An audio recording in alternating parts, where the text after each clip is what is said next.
everybody. This is Mike Bennett and Mike Baker coming at you with another episode of the Microsoft Recap. I believe this is the 14th episode, man. Hope everybody's doing good out there, surviving the Rona. How you doing, Mike? Surviving, man. Thriving. I'm thriving during the Rona. That's what it is, man. This thing going crazy. Well, the hype, the craze is going crazy. Yeah. Everybody's on some, they got the 5G conspiracy going on, and mass hysteria. Right, so anybody doesn't know what's happening right now, but in the future, I'm pretty sure everyone has to know right now. When there ain't no way that someone cannot know. But this will happen if you watch 5 years down the line.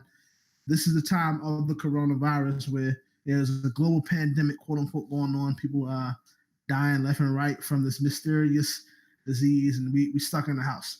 But even with all that stuff going on at the Microsoft Recap, what we do here, we just bring some strong criticism to Microsoft whenever it's warranted, some righteous criticism, I like to call it, as well as give a round of applause and some praise to where they are doing excellent in IT and the technology industry. And actually, we have a whole bunch of good news today, things that I'm proud of Microsoft for, just things we want to talk to you all about today. We bring solid 3 topics to you all. First thing we're going to be discussing, no programming language skill is needed anymore. The new Microsoft no-code Power Apps beta is out. So this is one of these. I was actually taking a program some time ago by a young lady. I think her name was Tara Reid. She has a program called Apps Without Code, but she goes over this whole thing of like creating an app without code. But it seems like Microsoft has created an app to make an app, or something like that. So this is brilliance. So I like that. Next, we're going to be going over Microsoft to roll out the new money management app, which is going to be a part of their 365 suite. We'll jump into that some more. I think that's excellent amidst all of the things going on right now with the stimulus check we're supposed to be getting from the government. All right. The manage that thing, right? I mean, I don't know if you've seen that. You see that meme, Mike, where they had it was the police, the SWAT was about to break into this door. Yeah. Little Cheeto. So the Cheeto would be the stimulus check, and then the economy is the whole SWAT team out to break the door. That's funny, but utility bills, electric bills, all the SWAT team trying to kick in. Little $1,200 check gonna block him. But it's funny stuff, man. Well, we want to jump into that the money management app that Microsoft is rolling out, and then lastly, Microsoft Edge is getting new features that may get people to switch their browsers completely. I don't know if anybody that hasn't known it, maybe your Apple, your Mac users don't know. But Microsoft Edge is the new kid on the block, just kicking ass and taking names. So when it comes to web browsers, man. So we're going to jump into that lastly, but let's get it started, man. As far as it says, no programming language skill needed. New Microsoft no code Power App beta is out. So where we're at with this, and I guess being that I have a tech background, especially with I'm interested in building my own apps and stuff like that. The idea of having an app that, just creating an app for whatever reason, it's multifaceted. So many different things that goes into it, as well as the marketing behind it. You may be someone as myself, or maybe as Mike, where you have a lot of tech background. You may be able to, with your expertise, build, an app from scratch, but then knowing how to market it and stuff like that could possibly get in the way, or vice versa. You may have some people that have like this great idea but have no coding experience. Well, what it seems like here with Microsoft, the solution they've come up with is to be able to, it's going to be mobile driven. It's going to be like a Canvas type. Well, not going to be, it actually is because it's out right now for iOS and Android. But it's going to be like Canvas, like mobile driven, where I guess more so like drag and drop or do things like that, which is actually pretty good. And it's not going to be requiring any type of coding experience, and that's pretty good because the idea of taking an app or taking an idea straight to market, it seems that Microsoft is providing a solution to no longer have that roadblock there. Speaking from experience, it's been several times where I've tried to do certain things, and even with a little bit of my tech background, building an app from scratch can be it's a whole lot of not just complexity, but then there's tedium that comes into that as well. So with them creating an application that I guess makes it a lot more user friendly, where it's not heavily dependent on like languages like C#, or anything like that, which you typically would use. I was gonna say Swift, but what do people use? Xcode. iOS is Swift. They built it on top of what Xcode is, so that it's just straight for building iOS apps. iOS, okay, yeah. All right, cool. So I've never went that far, but all this stuff is pretty much X'd out now by Microsoft. And notice I said that if Microsoft is built the app and it's going to be on iOS. Mm-hmm. So they kind of stomping in their yard a little bit, man. How you feel about that, Mike? Yeah, I mean, all in all, it's like a perfect move for Microsoft. That's like a perfect play for them, because they position themselves to be the software platform for building other software, for building out applications. So it's kind of a proper play for them, because they're not in the mobile space right now as a operating system. They were the top Windows platform, but when it comes to they're the top desktop platform, but when it comes to mobile, it's all Android and iOS. So it positions them in a proper place where they can build a universal application. That's what this essentially is. It's an application that allows you to build both Android and iOS apps in one, so you don't have to really split out your development team, because that usually have been one of the biggest issues, is that you got to build something for iOS and it only works in iOS, and then you got to turn around and get a whole nother team to build something in Android. This Power Apps essentially, it's a cookie cutter system, because I mean it does have like it's a lot of built-in features, and it says no code, but they also say low code in there, so it's like if you know some code, you can probably benefit more in all of the features and functionalities, but it's not required that you know any code, where, like you said, you can do drag and drop, where you essentially are snapping the pieces together. You're kind of like putting together a set, or like a sort of like, Lego in a way, but you're putting all these pieces together that are the core fundamentals of any app. Like, similar to like if you look at like when people get websites and they have these website builders, you can think of like Squarespace or Wix or something like that, where they have these like site builders. You just drag and drop, say, this is my about page, I want an icon here, I want a picture here, I want a video to play here, and all that stuff. Essentially that's what this is allowing you to do, and it has low code, meaning that, like, yeah, you can probably still build in high functionality capabilities in these things. Like if you got spreadsheets, if you got a database or something, you can probably tie in a database of information to these applications and make them really useful for like full-on enterprise usage. It may not be the most detailed of app, but it can serve purpose. I mean, and it's a lot of these things. Like there's a lot of reasons to have apps out there. Like when a lot of people think about apps, like when the programmers and the people that think they're elite and all this stuff try to build out apps, they're like, no, you got to learn all this programming code. You got to do all this and all this. And in a lot of ways, like you may not want to build all of these other things into your app. You may just really want your app to do a small finite group of things. Like it's only a group of things you really want this thing to do.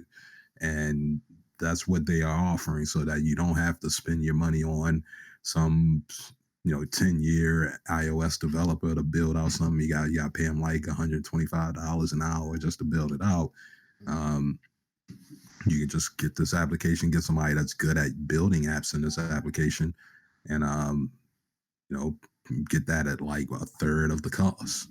And it does exactly the thing that your business needs to do. You're not trying to push this thing out to 100 million users. You're only trying to push it out to 30, 40 people. And that's what that's built for. Go ahead.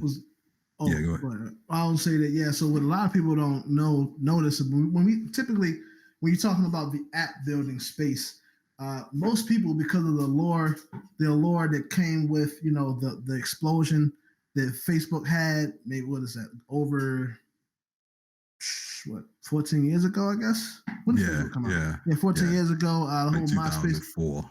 2000. Yeah. Okay. Yeah. Like 2004, 2005. Yeah, like 16 years ago, 15 years ago. But just so with the so when people typically think app, they automatically jump to social media. And that's I mean, of course it makes sense because that's what we use. Social media is something that the average person uses day to day. But when you're talking about just core applications, there's a lot of other real world problems out there that with the right, what we call SaaS product, software as a service, it's by providing a technology solution to that, you position people who are in position to make a lot of money and do something that's much more that's much more pivotal than just creating another social media app. Not hating anything like that, but what I'm getting at is with them making this move by creating this app, like you said, especially with them making it, I guess, more low code, where it's not, they haven't completely gotten rid of code, but if you have some expertise, you can use it. By them moving this route, they have actually positioned. It's a good move just for the economy if you have the right mind. And for those who, because you have people, I guess I talked to several people that I run ads for, and some of them are like people who do plumbing, or someone who does, for instance, like they're a personal trainer. Or they something like that, or maybe they're nutritionists. Just simple apps as far as you go with the nutritionist thing of being able to have communication between, like, directly with your nutritionist and then tracking what they eat or something like that. That's providing the solution for that has now just become easier by what Microsoft has released. Yeah. Okay. So you don't have to have that Apple and Google budget. You have a low budget and be like, I still can make use of all these technologies that are around me. I don't have to hire the definitive pro of Android apps and stuff. Like, I mean, it drops the barrier a lot, and it allows for apps to be built for more everyday usage by more people. Like there's lawn cutting apps. There's like people that need to get their grass cut. There's like barbershop apps and all of this stuff out there. So, I mean, this allows for those type of applications to be built on a smaller scale, but still being able to reach a wider audience of people. I feel like that's a great benefit for Microsoft to be positioned in, because they don't necessarily own the operating space here, but they're making great use of the platforms that are currently in control, where they can still position themselves as a power player.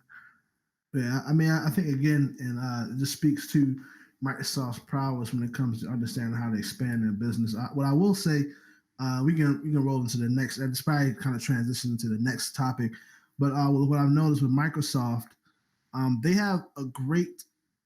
They know how to grow steady. I haven't really heard too many lulls in the past about Microsoft's growth, although you may have other people who have just burst on the scene and kind of took over. Microsoft has kind of played more of the turtle role, and it's worked out because now it seems like they got things on lock with the government contracting, and more so like professional realm of things. Something like this, I see that it can tap. It kind of in a way taps into more of the I guess the people side of business. You know what I mean? Because by making this more available to the common person to be able to design an app for everyday usage. But going into the next topic. So also with that, Microsoft still doing some excellent app development, rolling out a money management app. Now, I think this is excellent, and if anything, it may be on par with the previous topic because, again, that stimulus check that we're going to be getting from the government based on your requirements. But now, in all seriousness, money management is a problem that most Americans have. Speaking from, I'm being transparent here. All right, just being able to say stuff. And what's awesome about what they say, just read a little bit of the features they say they're going to roll out in the money management app is that you're going to be able to put in your bank card or your credit card, and then from there it will track the type of expenses that you have, and then come up with I believe it says a solution, or kind of what's the word I'm looking for? Begins with a C. Bring the day together. Give me that word, Mike. I mean, I know what you mean. Yeah. I'm trying to think of the word. I can never think of the word, man. But or consolidate. Consolidate. Maybe that's the word, consolidate. But I mean, it takes all those. I mean, they have apps that have been out here before that have tried these things. Mint was one of them that I tend to use a lot in the past. It was kind of janky, but it would connect to my bank account, and it would monitor my transaction usage, and essentially give me like charts and stuff that'll give me an idea on a monthly basis what type of things I'm buying, not just what I'm buying, but like categorizing it and giving me pie charts and stuff to show like what type of things am I spending a lot of money on. So there's a lot. I mean, like, dealing with your balancing, like trying to balance the books and stuff like that, trying to be a personal accountant is like hard in itself. That's why like people pay people for doing their income taxes, but like it's very, I mean, it's a really good look to be able to just look at a pie chart and be like, bam, 50% of your money is going to food. Like, Yeah.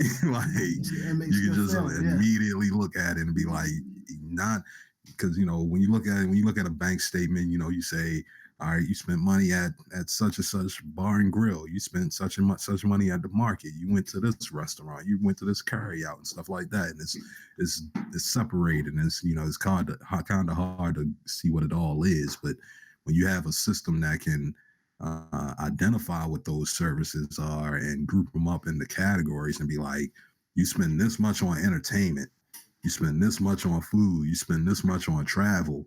And you can be like, well, all right, I can better do my budget. I can know I need to spend less money on clothes because apparently I spent $900 on clothes this month for some odd reason, and I'm wondering why I'm broke. Like, it's a better way to being able to look at that, and it's a good position for Microsoft to be in because Excel has basically been the spreadsheet of choice since like the 90s. Yeah, like that is the de facto spreadsheet. Like all the spreadsheets copy Excel. I mean, and it's kind of like a no-brainer for them to be in that position because they are Microsoft, so it's going to be a lot of money behind their efforts to make sure that it's a secure technology, make sure that it actually they partner up with all the different banks and credit card processing companies like Visa and MasterCard and all of that. Making sure that all the banks are in on the game so that your debit information, your credit account, your savings account can all be stored in there. And that they got probably one of the best encryptions because they're the one of the top cloud platforms along with Google and and Amazon. Mm-hmm. So I mean, that your stuff is going to be relatively secure. Everybody gets hacked, but you got a higher probability that your stuff is secure with a company like Microsoft than like another, third party company that you rarely ever heard of.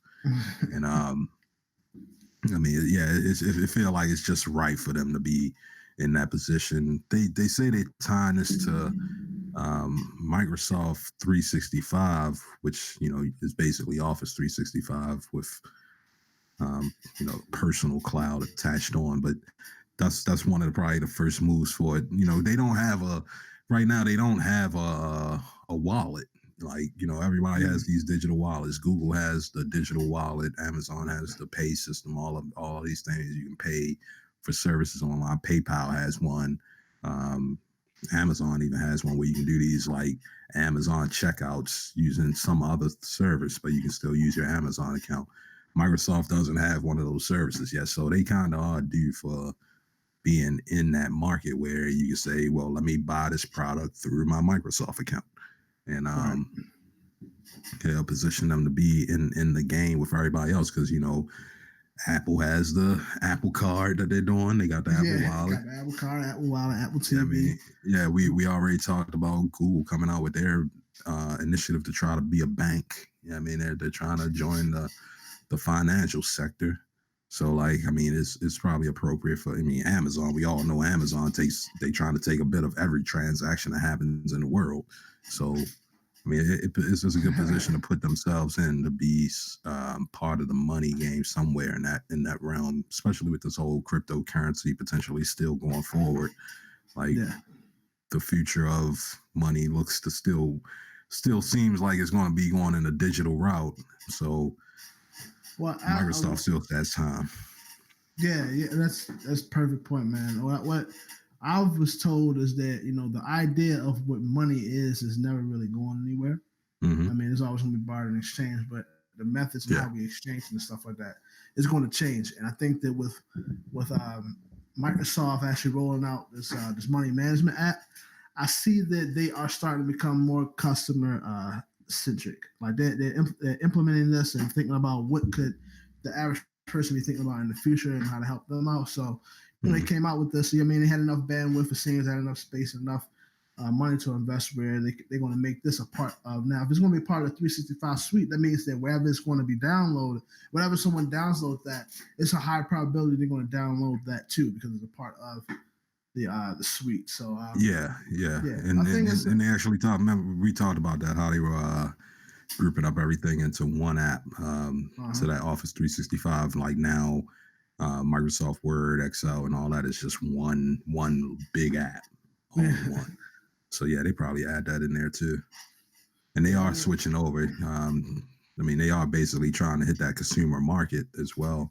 Because the switch from Microsoft 365 from Office 365 is the switch for them saying like, we're not just productivity services, but we're also personal life services. Like if you can already store your documents in the OneDrive and stuff like that, but they never really include all the stuff that comes with Microsoft, with Xbox Live and all the stuff that people buy off of that, because that's a big app store. Microsoft, the Xbox Live is essentially an app store for them. And it's a lot of stuff that goes on in transactions over there, but they don't necessarily integrate that with this 365 stuff. So they'll probably bring that all over as well. But they have to get this whole money management thing into place. So with I them think they're getting this, definitely going to get it straight because I mean, again, on my bad, you want to say? I want to hear what you want to say. No. Straightening out.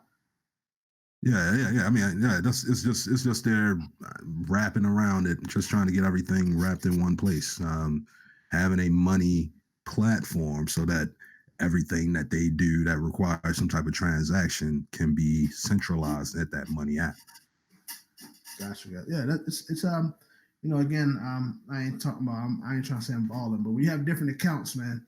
It can kind of get a little bit hectic when it comes to trying to which one I use to pay this over here and when I do this to pay on this credit card bill. So putting all that stuff into one centralized place where you can monitor that and even put together a little game plan of how you can move forward and how this can benefit you is great, man. But let's jump into this last thing, man. And I think this is probably the most interesting out of the topics. Microsoft Edge is getting new features that may get you to switch browsers. Now, we did a video it was some commentary on an article was written some time ago talking about how Microsoft Edge was going to be built on, or is built on Chromium, how great of a browser it was going to be. So starting off, I mean, just like myself, I thought that Microsoft Edge was just Internet Explorer's replacement. But now, based off of them remodeling things, pretty much just really redoing the browser, it looks very, in my opinion, it has its distinctness, but it still has a Chrome feeling, which I have a problem with that. But where they're going ham, is it says here that they're going to be releasing some things that will make you want to switch from where you currently are browsing. So why I think that's so cool is it shows that Microsoft is focusing on the consumers a lot more, and I think that they're starting to see whoever's on their marketing team or whoever directs stuff is in the right position because they're starting to really pay attention to those things that, especially what's going on with at this time, because there's never been in the history of mankind, no civilization has been on had this level of technology, and no society that has been this involved in the internet. And with them by them actually just again, constantly adding on to the Microsoft Edge browser that surprised a lot of people. It seems like they're preparing for that takeover. We talked about it before, but they call it the Tech Cold War, where it's just kind of like if anyone's familiar with the Cold War, it was kind of like the war that was never fought, right? But it was fought in some way. But it just seems like Microsoft is kind of focusing on putting out a whole bunch of things that would turn that corner so they can pull in that get their market share fair of consumer centric like sales and notoriety and stuff. I think that as far as it being a Mozilla Firefox killer, I haven't really used Mozilla in some time, but I will say that with it being new, I don't want them to necessarily jump the gun. Like it's good. I've used the browser a couple of times, but I just I got Chrome all in my system. You know what I mean? Right, so right. I'm kind of stuck on that. But like down here where it says overall, it seems that Microsoft Edge is getting some much needed features that makes it more than just good enough, and that's compared to something like Safari. Safari is a good enough browser. Maybe we just, and that's how Internet Explorer was. That's how exactly. It's just good enough. Yeah, that's how it was. It was an internet browser, but Microsoft Edge is Microsoft Edge. It's its own thing where it's going to have a lot of and what's good about it is it's not something that you can really in certain computers they don't really come enabled with Mozilla Firefox already installed or Chrome. But be it the Microsoft Edge, of course, is by Microsoft. Whichever someone buys a laptop, buys a desktop, this is what the browser will be. So I think it's a good move, man. What do you think, Mike? Yeah, I mean, the a couple things like the thing that you were saying about Edge being the Firefox killer. Chrome is essentially the Firefox killer because I mean they just take Firefox was open source, which is one of the main things that people liked about it because it allowed you to see what they were actually building because you could look at the code to see what they're building. So anybody that could look at code could look at it to verify that they're not doing anything sneaky.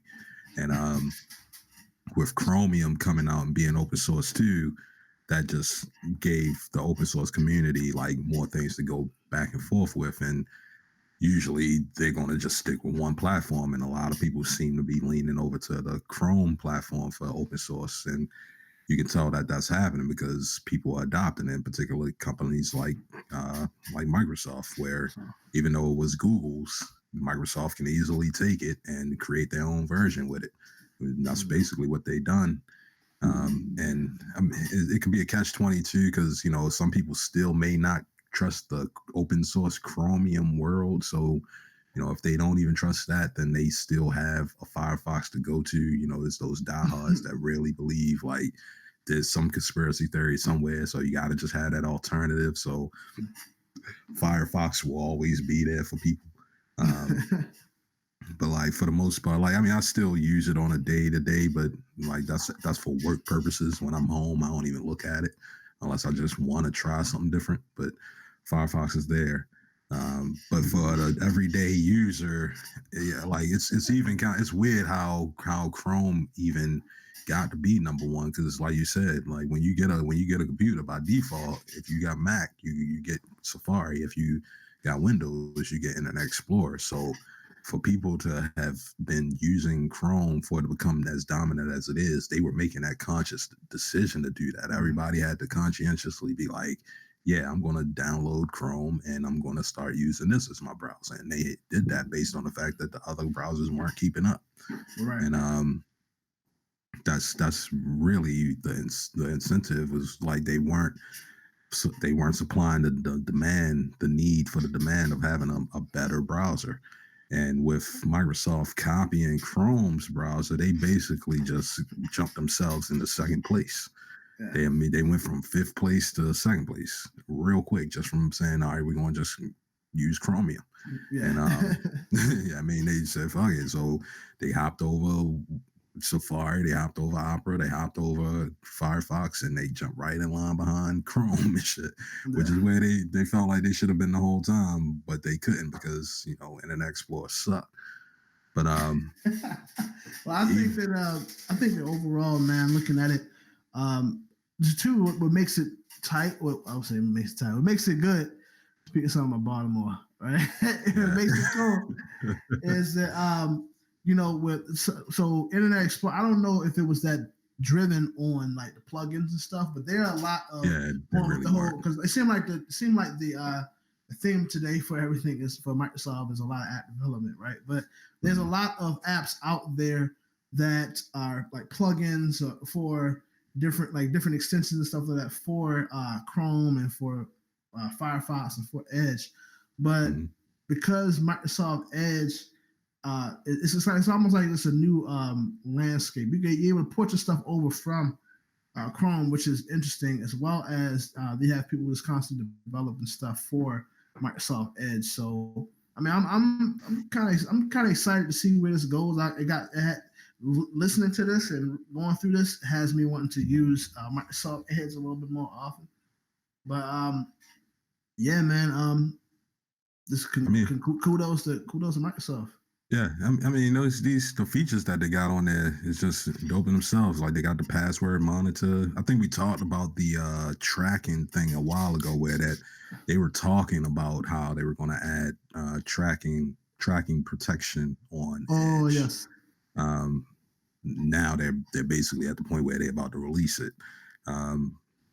One of the features that I do want to check out is this feature, this immersive reader feature, because what they talk about with that is they basically just strip off all the ads and only show you the article, and that way you basically, the ad market is basically dead from that point because you're not seeing any advertisement. All you get is the thing that you came there for, and that's beneficial in itself. And then there's a lot of usability features with that vertical tabs and stuff like that. So I mean, it's good to see that they didn't just solely copy Chromium and just said, all right, we're just going to leave it as a copy of Chromium and not do too much else with it. Like they fully went in and said, all right, we're going to copy Chromium, but we're going to build in functionality that'll make us unique. And say that even though we are a version of Chromium, we are Microsoft's version, and we do things in a useful manner. So, I mean, it's useful. I like it. I want to test out. I've had it since the preview version of this new Edge, but I think I'll start actually using it on a regular basis to try it out to make sure that it's what I want it to be. I think it'll benefit me to some point. I still don't like the fact that one company, particularly Microsoft having all my information, but that's what it is. As long as they keep making apps, so our problems will be good. But yeah, man, that's all we got for you all today, man. The Microsoft recap. I think that was pretty cool. I think there was a lot of venting that was going there just for congratulating Microsoft. But we want you all to, if you're on any of the podcast platforms, first off, you need to get on them. Right, we got an Apple Music, Google Play, SoundCloud. We on all the major platforms where you're going to listen to a podcast. Go check us out. Leave a comment below. Subscribe to the movement so you can get more updates.